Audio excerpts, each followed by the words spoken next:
Get in. Let me take you home. Single mom helps an old man walk in the rain. The next day, his son came.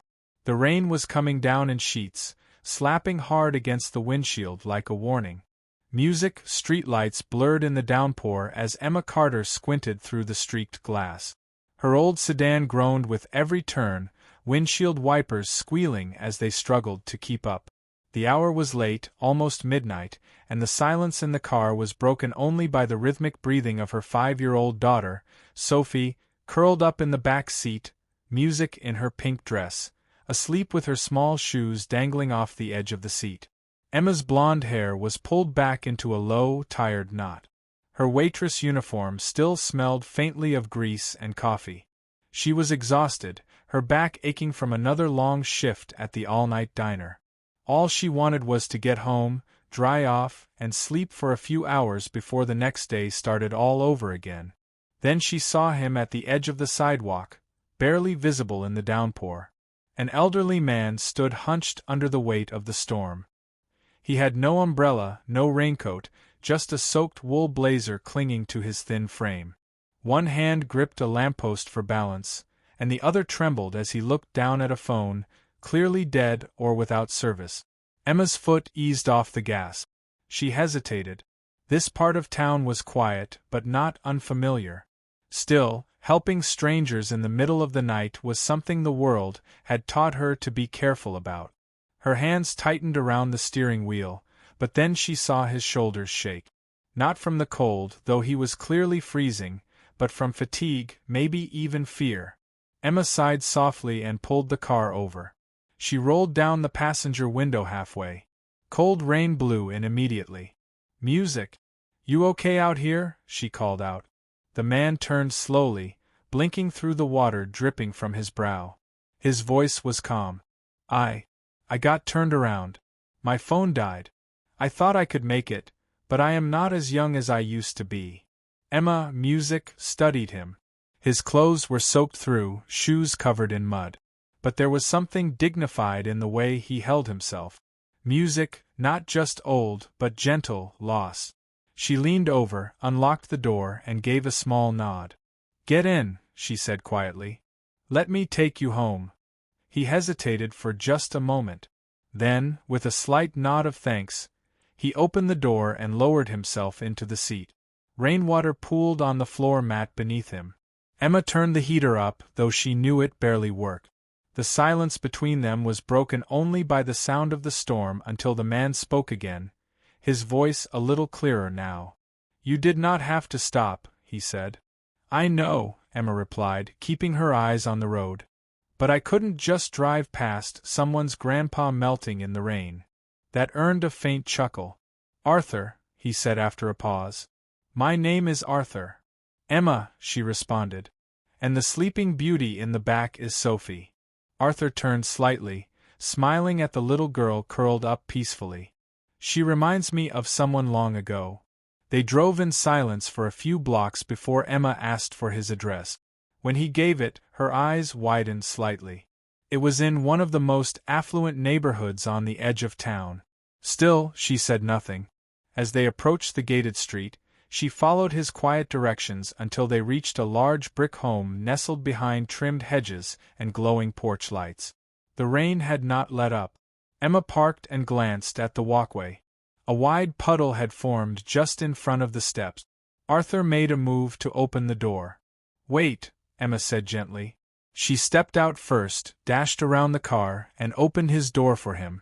Then she carefully led him around the puddle, her hand under his arm to steady him. She walked him up to the front door and did not leave until she saw the lights turn on inside. Arthur turned to her before stepping in. His eyes, though weary, were kind. You never asked who I was, he said softly. Emma shrugged. Didn't seem important. He smiled, deeply moved. She nodded once, then turned and walked back to her car, rain soaking her hair, the faint glow of his porch light behind her. It had been a long night, but for the first time in a while, Emma felt like she had done something right. The morning came far too soon. After getting home close to 2 a.m., Emma had only managed a few hours of restless sleep. Her bones still ached from the long shift, and the storm still echoed faintly in her ears. The soft snores of Sophie in the next room were the only comforting sound as she shuffled around her small apartment, half awake. By 6:45, she was out the door again, clutching Sophie's tiny hand and a pink umbrella. Sophie, in her signature pink dress and matching backpack, gave her mom a sleepy smile as they walked through puddles toward the local daycare. Emma kissed her forehead, lingered a little longer than usual at the door, and then sprinted back to her car. She was already late. The diner where she worked stood on a busy corner of town, small, greasy, always a little too loud. Emma had worked there for 4 years. She knew the menu by heart, could refill coffee without looking, and had smiled through sore feet more days than she could count. She burst through the back door of the kitchen, wet hair plastered to her forehead, her uniform still damp from yesterday's storm. Her apron was bunched under one arm as she tied it in a hurry. She was 15 minutes late. "Carter!" The manager's voice snapped like a whip across the kitchen. Emma froze. Rick Nolan, the manager, was standing by the counter, arms folded tightly across his chest. His eyes were already narrowed. "I warned you," he said loudly enough for the customers to hear. "I know. I'm so sorry." Emma rushed forward, breathless. "There was this man last night. He was lost in the rain. I couldn't just—" Rick raised a hand to silence her, the corner of his mouth curling. "Save it," he said. "You think helping someone gives you a pass to stroll in whenever you like? This is a job, Carter, not a charity." She lowered her eyes. "I've never been late before. Please." "It was just—" "I said save it," he barked. "You want to tell sob stories? Go to church. You're done here." There was a silence. Even the sound of the sizzling griddle seemed to pause. Customers turned to look. One woman in a booth put down her fork slowly. Rick stepped forward, voice rising with theatrical flair. "You think good deeds pay bills, Emma? Kindness doesn't fry eggs or clean booths. You've been warned. Get out." Her mouth parted slightly, stunned. "I've worked here 4 years. "Exactly," Rick snapped. "And in 4 years I've seen people who actually take the job seriously. Hand over your apron." Emma untied it slowly, her fingers trembling. She laid it gently on the counter, refusing to let him see her break. She turned to leave. "Wait," Rick added with a mocking grin. "Try not to be late to your next charity gig." A few customers chuckled under their breath. Others looked away, uncomfortable. Emma walked through the front of the diner, music past the booth she'd served for years, past the coffee station where she always kept extra sugar for the regulars. She did not notice the older man sitting alone in the far corner booth, watching quietly behind silver-rimmed glasses. Arthur Bennett stirred his tea, music slowly, his gaze fixed not on the menu, but on Emma's retreating figure. Outside, Emma paused under the diner's awning. The sky was music overcast again. Her shoes were soaked through, her hands clenched at her sides. She had done the right thing last night. She was sure of it. But today it cost her everything. Behind the glass, Arthur reached for his wallet, placing a generous tip on the table. Then, without a word, music, he rose and walked toward the exit. His eyes followed the woman in the rain. The story was just beginning. It was nearly noon when the knock came. Emma stood at the sink, rinsing a spoon, still dressed in her faded jeans and a loose gray t-shirt. Sophie was coloring quietly at the small kitchen table, humming to herself, oblivious to her mother's worn expression. The knock came again, firm but not forceful. Emma wiped her hands on a dish towel, hesitant. No one ever came by unannounced. She opened the door. A man stood on the porch, tall, early 30s, clean-cut, with a calm presence that caught her off guard. He wore a navy coat, rain still clinging to the shoulders. His eyes, a shade of thoughtful blue, met hers directly. "Miss Carter?" he asked. "Yes," she replied, cautious. "I'm Daniel Bennett. My father is Arthur." She blinked. It took her a moment. "The man from the storm." He gave a slight smile. "That's the one." Emma stepped aside, unsure whether to invite him in or not. Daniel didn't move forward. "I hope I'm not intruding," he said, glancing past her at Sophie, who music was now peeking from behind her coloring book. "I just wanted to say thank you. My father told me everything. What you did for him, it meant more than I can explain." "I really didn't do much," Emma said quietly. "Just gave him a ride." Daniel shook his head. "You saw someone struggling and helped without asking anything in return. That's rare." She folded her arms slightly. "Is he okay?" "He is now." Daniel nodded. "But he's had a rough few months. He recently came home from a hospital stay, and truthfully, he's been quieter than usual, more music distant." He took a breath before continuing. "He asked me to come find you, said he wanted to invite you and your daughter for lunch, and he hoped you might consider working with us, just part-time." Emma raised an eyebrow. "Doing what?" "Nothing medical," Daniel quickly clarified. "He doesn't want a nurse. He wants someone kind, someone who will sit with him, help with tea, maybe read to him, remind him to take his medication. Light things." He hesitated, his voice softening. "He says being around you made him feel human again." Emma hesitated, glancing at Sophie, then back at Daniel. "I appreciate it, but I don't have the credentials for something like that." Daniel shook his head gently. "You don't need a degree to make someone feel cared for." There was a silence, broken only by the soft scratching of Sophie's crayons. "I'd pay you properly," Daniel added. "Flexible schedule. 3 afternoons a week, if that works for you." Emma looked down at her bare feet, then up again.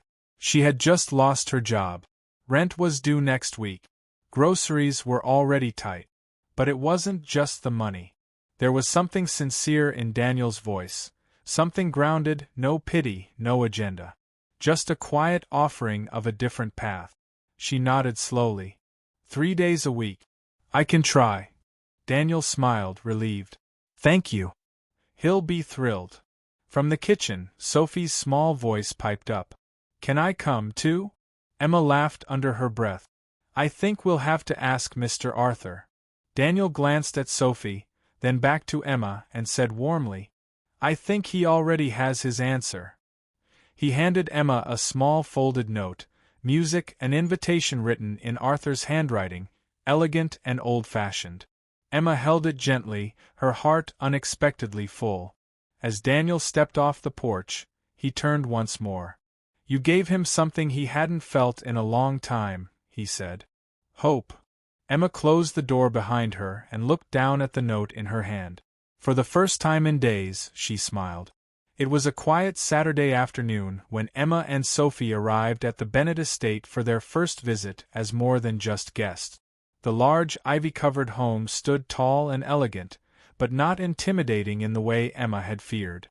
The front door opened before she could knock. Arthur greeted them with a warm smile, dressed in a cozy cardigan and soft slippers. "You came," he said simply, as if he had doubted it until this very moment. Daniel stood behind him, sleeves rolled up, a dish towel over his shoulder. The faint scent of rosemary and baked bread drifted from the kitchen. "I cooked," he said almost awkwardly. Arthur chuckled. By cooked, he means he supervised the oven. Daniel smiled faintly, then stepped aside and gestured. "Come in." The dining room was simple, not lavish. Just a long oak table with 4 place settings, fresh flowers in a mason jar at the center. Sophie climbed into her chair without hesitation, legs swinging. Daniel, without a word, pulled out the chair for Emma, then gently placed a small music piece of roasted chicken on Sophie's plate, adding a spoonful of mashed potatoes. Emma noticed the quiet attentiveness. How he checked the temperature of the food before offering it to the child. How he poured water for everyone before serving himself. Arthur watched them from across the table, eyes misting slightly. Midway through the meal, he reached across and placed his hand gently on Emma's. "You reminded me who I was before the money," he said. Emma blinked, unsure what to say. Quietly, she answered, "Sometimes all you can offer is a ride home, but it might be everything to someone.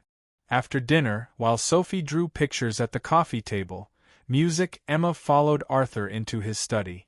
The job began simply. Music. She read aloud from his favorite book of short stories.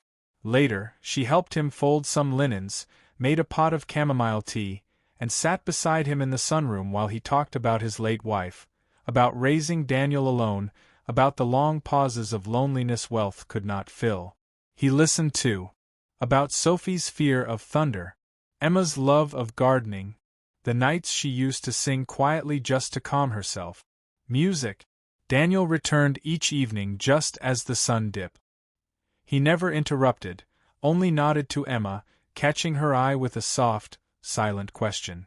How was today? She always gave a small smile in return. One music evening, he passed by the open door of the study and stopped. Inside, music, Emma and Arthur were laughing. Really laughing, over a ridiculous story from Arthur's youth involving a stolen canoe, a lost pair of trousers, music, and a furious swan. Daniel stood in the hallway for a moment, unnoticed, listening. His father hadn't laughed like that in years. He turned away quietly, not wanting to disturb the peace. Sophie came more often after school. She brought drawings, little pink cupcakes from the corner bakery, and endless questions for Arthur, who answered each one with the patience of a grandfather. The house, once quiet and cool, had taken on a different rhythm. The scent of tea mingled with the scent of crayons. There were blankets tossed on chairs and tiny shoes near the back door. And in the stillness between their visits, Daniel found himself missing the sound of Emma's voice reading from the armchair. He found himself waiting for the bell at the gate, wondering what color dress Sophie might wear next, or what new joke Arthur would laugh at that day. Something had changed in the air.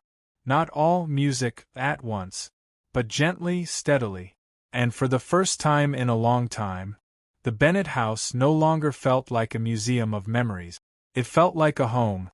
It was a bright Saturday afternoon when Emma and Sophie arrived at the Bennett estate again. Music. This time not for work, but as guests. Daniel had invited them over for a light weekend meal. Just something casual, he had said. But the way the table in the sunroom was set, fresh flowers, cloth napkins, warm scones waiting under a linen cover, told Emma he had thought about this carefully. Daniel greeted them at the door, sleeves rolled up, apron dusted with flour. Perfect timing. Music, he said with a soft smile. The lemonade's still cold. Sophie twirled in her pink dress, the sunlight catching in her curls. She skipped inside as if she belonged there. Arthur sat in his usual chair by the window, beaming as she ran into his arms. While Daniel went back into the kitchen to finish the last touches on the food, Emma helped Sophie out of her jacket. "Stay close to Arthur, okay?" she reminded gently. Sophie nodded, clutching her favorite stuffed bunny. Moments later, Sophie wandered into Daniel's study with Arthur following slowly behind her. The room smelled of old books and cedarwood. It was lined with shelves and treasures from another time. Sophie's curious eyes sparkled. On the desk stood a small wooden box, simple but polished, with tiny etchings along the side. Sophie reached up and gently touched it. The lid was loose. Her fingers slipped. In one quick moment, the box fell to the floor. It cracked open, and a string of worn greenish-blue stones scattered across the hardwood with a sharp, brittle sound. Arthur froze. Sophie gasped. "I didn't music mean to," she whispered, eyes wide. Daniel heard the sound and rushed in, drying his hands on a towel. His steps slowed the moment he saw what lay on the floor. The beads, music, the broken string, the empty box. He stopped mid-step. His expression shifted. Not anger, but something else, something deeper. He knelt slowly and picked up one of the beads, holding it between his fingers like something sacred. His voice, when it came, was calm but low. "It's okay." She didn't know. Emma had entered just behind him, breath caught. Her eyes dropped to the floor, to the shattered bracelet, music, then to Daniel's hands. She understood. This wasn't about the object. It was about something irreplaceable. I am so sorry, she said softly, pulling Sophie gently toward her. We'll replace it or… Daniel shook his head, eyes still on the beads. It was my mother's, he said, voice rough. She made it for me when I turned 10. Her hands were shaky by then, but she said it was from the strongest stone she could find. He placed the bead back into the cracked box and stood. The silence felt heavier than any scolding. Arthur placed a hand on his son's shoulder, but Daniel just gave Emma a small, tight nod. It's all right. Really. But the warmth in his voice was gone. Emma offered to help clean up, but Daniel declined. Thank you for coming, he said politely. I should probably finish up some things. He didn't mention the food waiting on the table. Didn't ask them to stay. And that was answer enough. Emma helped Sophie with her coat again, her heart heavy. As they walked toward the car, Sophie looked up at her mother, small voice trembling. Mommy, did I do something bad? Emma crouched, music down, and wrapped her arms around her daughter. No, sweetie, she whispered, stroking her hair. You just didn't know. It was an accident. Music. She didn't say more. She couldn't. The drive home was quiet. Behind them, in the house full of untouched food, music, and fading sunlight, the broken bracelet remained on the desk, silent, small, and full of memory. It had been 4 days since Emma last stepped foot near the Bennett estate.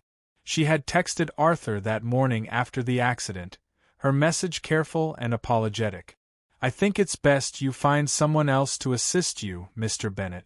Sophie didn't mean to, but I understand that what she broke can't be replaced. I'm sorry. I truly am. Arthur didn't reply right away. And when he did, it was only 2 words. You matter. But Emma still didn't return. Daniel had read the exchange on his father's phone. He didn't blame her. Not really. But the silence in the house since they left had settled in like fog. Thick and unshakable. The house was too quiet. He found himself looking toward the garden window at the exact time Sophie used to arrive. He noticed music, things he hadn't before. How the light in the hallway felt colder without the sound of her laughter. How the dining room table stayed set but unused. Arthur noticed it too. One afternoon, he said gently, "You've been staring out that window for 20 minutes, son." Daniel shrugged, not looking up from his coffee. Just thinking. It rained that afternoon. A steady, thoughtful kind of rain that tapped softly against the glass like a question. Meanwhile, across town, in their small apartment, Sophie sat cross-legged on the living room rug, threading small plastic beads onto a stretchy string.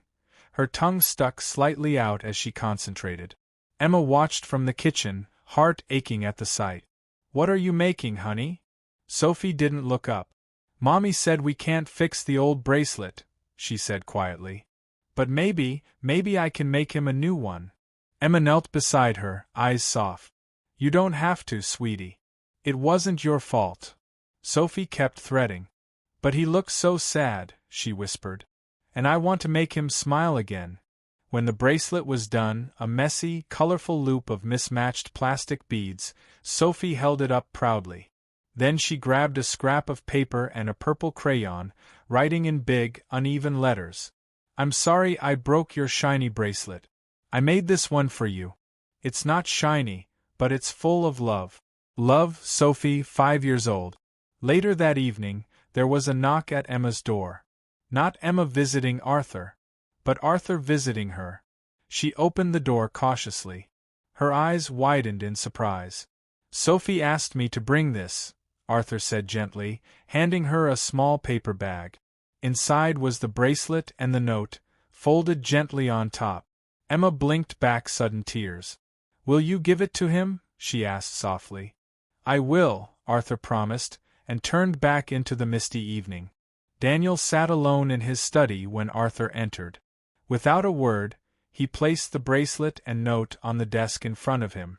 "What's this?" Daniel asked, glancing up. Arthur only smiled and nodded. "From someone who still believes broken things can be made whole again." Daniel opened the note first. The handwriting was wobbly, the lines uneven, but he read every word slowly. By the time he reached, "It's full of love," his hands trembled slightly. Then he looked at the bracelet. Colorful, plastic, imperfect, and perfect. He sat, music, back in his chair, the bracelet cradled in his hand like something sacred. A single tear slid down his cheek before he could stop it. The grief that had lived quietly in him for years shifted. For the first time, he wasn't crying because he missed his mother.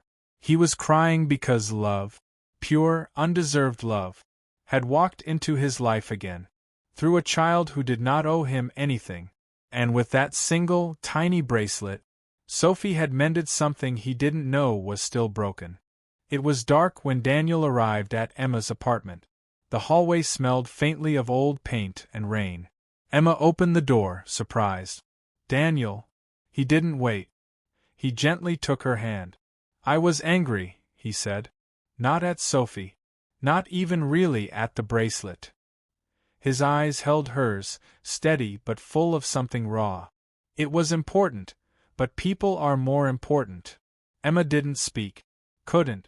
"I missed you," he added softly. "Both of you." A small pair of feet padded down the hall. Sophie peeked from behind her mother, eyes wide and hopeful.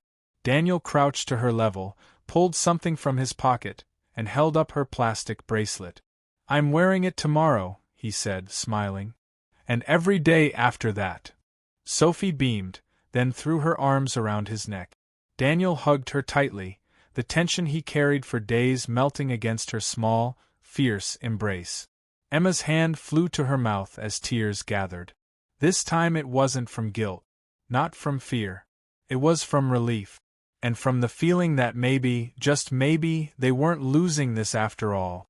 The next afternoon, the rain returned. Not a storm. Just a soft, steady curtain of warm drops draping the sleepy city in silver. At the Bennett estate, the backyard glistened, damp but not muddy. Perfect for sitting outside without sinking into the grass. Daniel spread out a picnic blanket under the wide maple tree. Emma and Sophie joined him, the three of them settling into the gentle drizzle. Arthur watched from the patio, a book resting in his lap, though he hardly read a word. His eyes lingered on them. The way Daniel leaned back, one arm draped behind Emma. The way Sophie giggled and pointed up at the clouds. The way the house, once so silent, now felt lived in. Daniel's wrist caught the light. There it was. Sophie's bracelet. The bright plastic beads stood out against his button-down shirt and leather watch. He wore it like something priceless. Sophie plopped into Emma's lap. "That cloud looks like a dragon," she announced. Daniel squinted dramatically. "I see a bunny. With a very, very long tail." She burst into laughter, falling back into Emma's arms. Arthur smiled faintly. He hadn't heard laughter echo in his backyard like this in years. They stayed like that for a long time. One of those quiet, perfect moments people don't speak through because speaking would break it. Just rain, soft breathing, and warmth shared between three people who were slowly knitting their lives together. Then Sophie scooted beside Daniel and rested her head on his shoulder. Daniel stilled. Then he gently brushed a strand of hair from her forehead. Sophie looked up. Her voice was small but clear. "If we stayed here forever, would you be my daddy?" The question fell like a pebble into still water. Soft, but impossible to ignore. Emma froze. Her breath caught. Her hand tightened around the edge of the blanket. She opened her mouth to gently correct Sophie. But the words never came. Daniel turned to look at the little girl beside him. Her eyes were wide with innocence and absolute truth. And he felt something inside him shift. Something he thought he'd lost long ago. He cupped her cheek softly. "That would be an honor," he said. Sophie broke into a wide, glowing smile and wrapped her arms around him. Emma blinked hard, swallowing the lump in her throat. The moment was too pure to interrupt. Too real. Later that evening, Daniel drove Emma and Sophie home.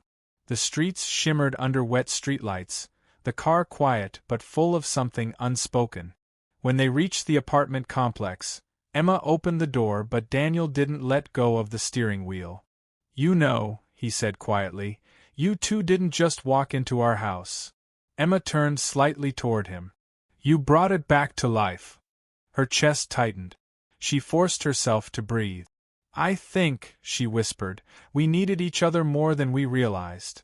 Daniel nodded, his gaze drifting to the rearview mirror. Sophie had already fallen asleep, her head tilted gently to one side. He looked back at Emma. "See you tomorrow?" She smiled softly. "Wouldn't miss it." Emma carried Sophie up the stairs. Daniel watched them until they disappeared behind the door. The rain had slowed to a whisper. Inside his chest, something deeper had just begun to pour. Not sadness this time, but hope. The dining room glowed under soft amber lights, laughter rising like music from the long wooden table. The Bennett home, once still, formal, and echoing with quiet, now buzzed with warmth. Music, friends and family gathered, plates full, glasses raised, stories shared between bites and smiles.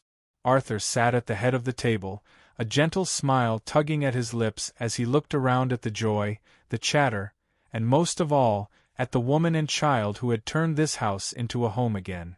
Emma sat beside Daniel. Sophie nestled between them, happily munching on breadstick. She wore a sparkly clip in her hair, a gift from Arthur earlier that evening. Daniel, still wearing the rainbow-colored bracelet she had made him, looked at Sophie like she was pure magic. When the meal was nearly finished, Arthur gently tapped his glass with a spoon. The room quieted. "I know we usually save toasts for holidays or weddings," he began, music, voice steady but full of feeling. "But tonight is special, because my son has found something rarer than wealth." He paused. "He's found a family." Emma's hand stilled on her napkin. Sophie looked up. Daniel lowered his gaze, a faint smile curving his lips. Arthur lifted his glass. "To Emma and Sophie, for reminding us what really matters." Everyone raised their glasses. "To Emma and Sophie." Emma blinked fast, eyes shimmering. Daniel stood up slowly, taking her hand in his. The table fell silent again. He looked at her, voice sure and breathtakingly soft. "You walked into our lives during a storm," he said. "You helped my father when no one else would. You brought light into a place that had grown dim." Emma's lips parted. Her heart beat so loud she wondered if everyone could hear it. Daniel continued. "You changed our lives. Let me spend the rest of mine making yours better." Before Emma could answer, Sophie shot up in her seat, cheeks glowing pink. "Then say yes, Mommy." Laughter erupted around the table. Emma looked down at her daughter, then up at Daniel, his fingers wrapped around hers. His eyes steady, warm, and full of something real. Something lasting. Tears spilled freely down Emma's cheeks as she nodded. She pulled Sophie close with one arm and reached for Daniel with the other, all three folding into one embrace. Applause filled the room. Glasses clinked. Arthur wiped the corner of his eye with a handkerchief he pretended not to need. Later that week, as twilight stretched long shadows across the quiet streets, a silver car pulled up to a modest sun-washed house with a garden gate and ivy climbing its porch railings. Daniel stepped out and opened the passenger door. Emma stood on the sidewalk, Sophie's small hand in hers. He looked at her, smiled softly. "Get in," he said. "This time, let me take you home." Emma tilted her head, smiling through her tears. "You sure this ride comes with snacks and bedtime stories?" Daniel chuckled. "Only if you sit up front." She laughed, climbed into the passenger seat, and Sophie hopped into the back with a squeal of delight. The car door closed with a soft thud. The engine hummed as they drove slowly up the winding lane. As the car faded into the driveway, the camera of life seemed to pull back. Wide, gentle, capturing the sight of three silhouettes walking toward the front door, hand in hand, bathed in the golden light spilling from inside. Above them, the clouds parted just enough to let a sliver of sunlight through. The storm had passed, and in its place stood something whole. A real home built not from walls or wood, but from kindness, forgiveness, and love. Thank you for joining us on this heartfelt journey. Sometimes all it takes is one simple act of kindness, one ride home in the rain, to change the course of a life, or three. If this story touched your heart, if it reminded you of the goodness that still exists in unexpected places, we'd be honored if you'd subscribe to Soul-Stirring Stories. Hit that hype button to show your love and help us share more stories that inspire, heal, and bring people closer together.